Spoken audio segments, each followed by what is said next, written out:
अस्सलामुअलैकुम याली मदर संगत जीअं त असां अॼु जेको आहे हिकिड़ो प्रोग्राम खणी आया आहियूं तव्हांजे लाइ।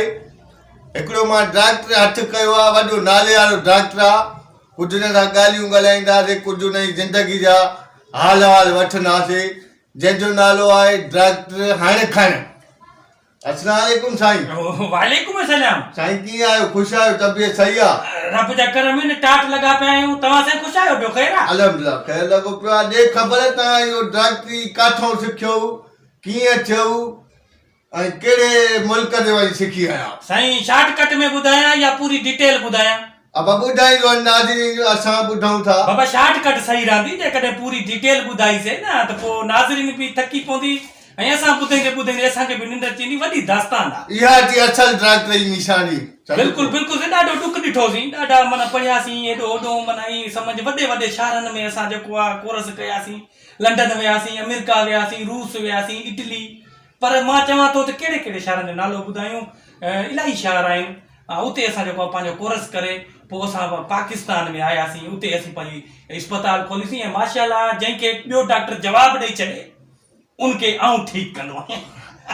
वाकई तव्हां लॻो था डॉक्टर।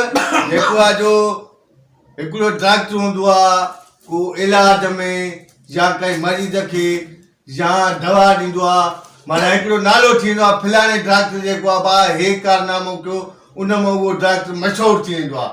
अहिड़ो को तव्हांजो कारनामो आहे डॉक्टर साहब? साईं हज़ारे कारनामा, हज़ारे। अच्छा, बहरहाल तव्हांखे हिकिड़ो कारनामो ॿुधायूं था, तव्हां पाण ई सम्झींदा ऐं नाज़रीन बि सम्झी वेंदी त हिन डॉक्टर जी केॾी महिनत आहे, केॾो होशियारु आहे।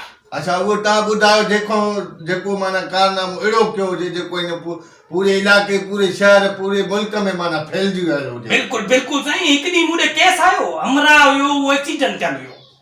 एक्सीडेंट हमरा? हा एक्सीडेंट थियल हुयो, सफ़ा माना ख़तमु हुयो। बसि मां सम्झा तव्हां ॾिसो आहे, चयो आहे ख़तमु आहे।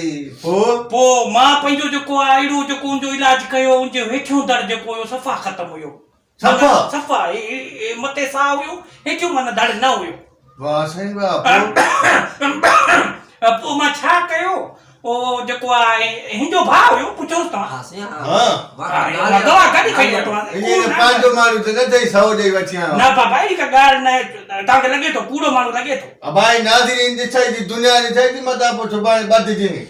हक़ी ॻाल्हि ॿुधाए। न न सचाई था कयूं। हिंजो भाउ हुयो, हेठियों दर ख़तमु हुयो। अच्छा। पोइ मां हिनखे हुनजो वारो कयो, तव्हां जेको ताज़ी मतारी को महक आहे चयो। अरे मैं जो कहिड़ो कमु आहे? डॉक्टर मां आहियां तूं आहे? तूं। पोइ ॿुध न मुंहिंजी ॻाल्हि। ॿुधाए। पोइ वरी जेको आहे उन्हनि ताज़ी मतारी महक आया, मां मेह जो जेको आहे पोइलो दर कटियो। वाह।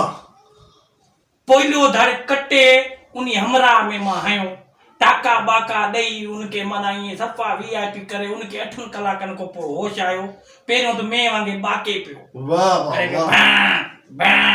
हे परेशान थिया। मां चयुमि कोई मसलो न आहे, अञा राति जे महिल सही मिली, ओके थी वेंदो। हा दौरो कंदो। हाणे माशाअल्लाह उहो माण्हू बिल्कुलु ठीकु आहे। वेले ते 4-5 किलो खीर बि ॾींदो आहे। हा बिल्कुलु। हाणे रोज़ी बि करनि था, खीर बि ॾिए थो। असां उहे डॉक्टर आहियूं जेके माना ॿियो कोई जवाबु ॾिए असां हुनखे ठीकु कंदा आहियूं। वञो से तव्हां डॉक्टर आहियो। नाज़रीन ही हुयो डॉक्टर हाणे खान, जंहिंजो वॾो कारनामो आहे। ऐं आईंदा अहिड़ा गेटअप, अहिड़ा डॉक्टर ॾिसण लाइ असांजो चैनल सब्सक्राइब करे छॾियो ऐं गिनती खे बि हणी छॾियो। नेक्स्ट टाइम इंशाल्लाह वरी सुठो प्रोग्राम खणी ईंदासीं। इन लाइ ख़ुदा हाफ़िज़, अल्लाह भाई, गुड बाय।